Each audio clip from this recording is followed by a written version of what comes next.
يا مساء الفل والورد والياسمين عليكم، عاملين ايه؟ يا رب تكونوا بألف خير. وحشتوني كتير قوي قوي قوي. والنهارده جايه لكم بقى بفلوج كده جديد وحاجه كده لذيذه. هنمتع عينينا كده مع بعض. بصراحة بالفيديو ده انا جايه صالحكم. بقالي اكتر من 12 يوم تقريبا ما نزلتش فيديو، بس يعني حقيقي ما كانش بايدي وما كنتش ملاحقه خالص ان انا اعمل اي حاجه. زي ما انتم شايفين كده كنت رايحه اصيف. فكنت بقى تحضيرات المصيف والايام بتاعه المصيف، ما عرفتش وقتها ان انا انزل اي حاجه خالص، وكنت مشغوله جدا وكده، فمعلش اعذروني. وان شاء الله مش هيبقى فيه تأخير بالطريقة دي تاني. الاول كده زي ما انتم شايفين كنت بصور لكم الطريق، وبعد كده صورت لكم البوابات لما دخلنا. وهنا كنا رايحين على مكان السكن اللي احنا هنقعد فيه. كنا رايحين مرسى مطروح. عايزة اقول لكم ان انا ما روحتش مطروح من حوالي اكتر من 14 سنة تقريبا. فبالنسبة لي كنت متحمسة جدا، وكان يعني حاجة لذيذة جدا ان هي تحصل. ده كان شاطئ الأبيض ده احنا رحناه تاني يوم. لا تالت يوم. كان الشاطئ ده تحفة تحفة تحفة بصراحة. والشاطئ اللي قبله ده كان شاطئ الغرام. وهنا بقى كنت بوريكم كده ما شاء الله بقى عندنا في الشواطئ بتاعة مصر حاجات لذيذة، ألعاب كتيرة كده حلوة قوي، واللي هي البنانة والكنبة وواحدة تانية كده مدورة، وطبعا الباراشوت والحاجات دي كلها، يعني ما شاء الله ما شاء الله. والجيت سكي والحاجات دي كلها بجد حاجات لذيذة قوي. وحاجات اللي يحبها ويجربها هيحب ان هو يجربها مرة واتنين وتلاتة. فانا هنا كنت يعني الباراشوت ده بصراحة بهرني، وكان نفسي قوي قوي اني اركبه، بس خفت برضو. انا من الناس اللي ممكن اقولك يلا ونركب ومش عارف ايه، بس اجي لحد الحاجة واحس ان انا لا خايفة. طب مش يمكن لا قدر الله يقع بيا، واقعد بقى تهيأ بقى حاجات بقى. فقلت كده اوريكم شكله. شايفين اصلا المية اللهم بارك عاملة ازاي في مطروح. وهنا كان عندنا تالت يوم يعني ان احنا نروح السيرك وكده. ورحنا السيرك المهرج ده كان لذيذ لذاذة بصراحة. كان دمه خفيف قوي، وكان السيرك برضو لذيذ. آم، بس يعني قلت اخدكم كده معايا كل الاجواء بتاعه المصيف، واوريكم قد ايه الاجواء ما شاء الله اللهم بارك كانت حلوه. احنا رحنا سكن في مطروح. كنت طالعه تبع شركه، يعني هي اللي ودتنا السكن وهي اللي عملت لنا البرنامج كله. الشركه نفسها ما شاء الله اللهم بارك كانت كويسه جدا، وكانت حلوه جدا ترتيبها تنظيمها مواعيدها كل حاجة، ما عدا حاجة واحدة هي كانت بالنسبة لي مش الاوبشن الحلو عندهم خالص، وهي نظافة السكن. بس يعني زي ما بيقولوا الحلو ما بيكملش. هما ما شاء الله كمشرفين كبرنامج كأوقات يعني بيمشوا بالدقيقة زي ما بيقولوا، علشان يقدروا ان هم ينظموا اليوم. كانوا متعاونين جدا، بيوقفوكوا في المعاصر اللي هي موجودة في مطروح دي، علشان مثلا لو حد حابب يجيب زيت زيتون، يجيب زيتون، يجيب الحاجات الحلوة بتاعت مطروح دي. وكان كمان لينا يوم في شارع اسكندرية، بس انا بصراحة ما صورتش. وبرضو في سوق ليبيا، وللأسف ما صورتش. انا كنت بحاول على قد ما اقدر ان انا اصور، وفي اوقات ما كنتش ببقى لاحقه يعني ان انا اصور او كده. كنا بنبقى ماشيين عايزين نلف اكتر نشوف اكتر.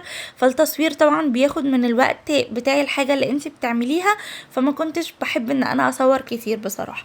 بس برضو ما هنش عليا ان انا اعدي الايام دي كلها، وفي الاخر ما كنتش اخدتكم معايا كده ووريتكم انا عملت ايه في المصيف وكده.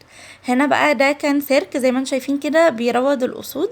فبصراحة يعني بحب الفقرة دي جدا جدا، وبتبقى لذيذة كده رغم ان هي بتبقى مخيفة. يعني أنا بالنسبة لي ازاي شخص مهما كان هو مربيهم من صغرهم، مهما كان هو بيعرف يراودهم، بس هي اصلا مخيفة ان انت تبقى واقف بين خمس ست اسود كده، فدي حاجة لوحدها مخيفة يعني. زي ما انتم شايفين بقى كده هم اصلا اكيد اللي راح سيرك قبل كده عارف ان هم في الفقرة دي بيقفلوا حوالين كده الاماكن اللي هيبقى فيها الاسود. المكان يعني المسرح اللي هيبقى فيه الاسود بيقفلوه بحديد بينه وبين الجمهور اللي قاعد، علشان يبقى امان اكتر وكده. وقبلها كان في البنوتة اللي هي شفتوها كانت بتتعامل بالاحبال دي. وهنا بقى كان اليوم الرابع اللي هو كان يعتبر اخر يوم خلاص. كنا هنركب يخت. بصوا بقى احلى مناظر هتشوفوها بجد بجد. مية مطروح اللهم بارك ما شاء الله، تحفة تحفة تحفة. شواطئها لذيذة جدا. شاطئ الغرام ده اصلا هو يعتبر 3 شواطئ في بعض او شاطئين في بعض. شاطئ البحر فيه ما فيش موج خالص زي البحر الميت كده علشان الاطفال، وشاطئ تاني فيه موج، وطبعا ده هو اللي تحفة وممتع جدا.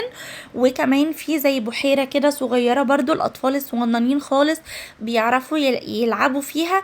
وكمان برضو في جزء تاني من الصخر والحاجات دي. فاللهم بارك، هو حقيقي شاطئ خطير خطير خطير وتحفة.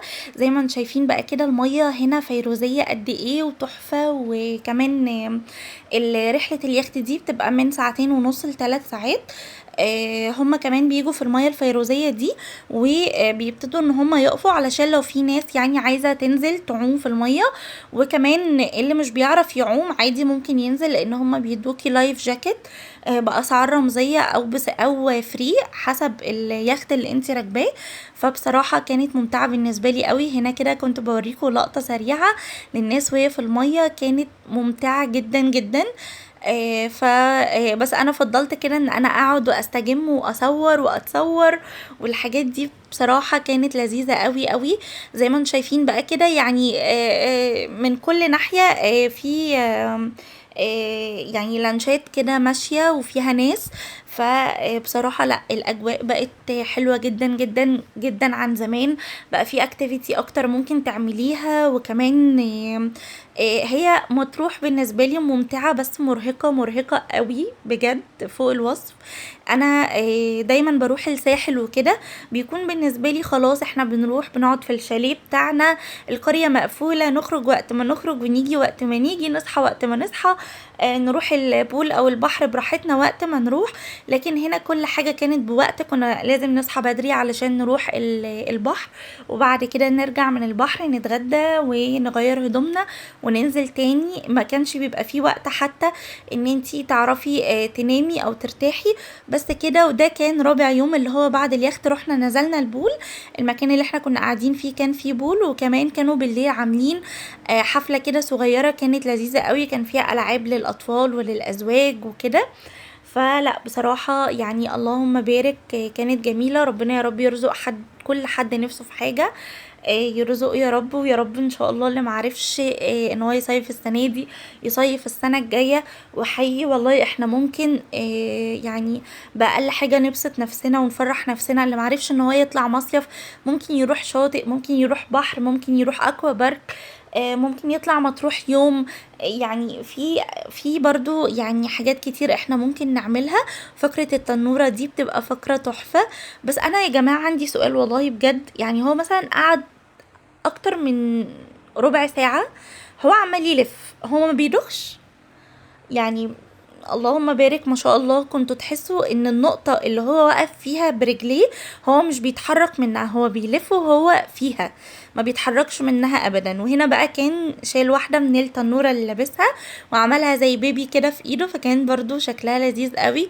كانت اجواء كده لذيذة الحمد لله. وكانوا 4 ايام لذاذ وعدوا على خير الحمد لله. فبصراحة لا مطروح جميلة واهلها طيبين وناسها جمال، وناسها بجد بجد من الناس الطيبة جدا. يعني انا لو حد بيشوفني من مطروح انا بحيي اهل مطروح كلهم على طيبتهم وعلى استقبالهم للناس اللي عندهم، بجد ناس اللهم بارك عليهم يعني.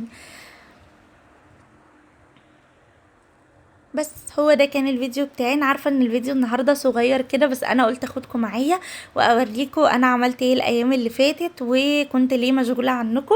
اعذروني بقى، هو بيبقى مصيف واحد في السنه وانتوا اكيد عارفين ان اي حد مكاني بيبقى متحمس جدا انه يروح المصيف.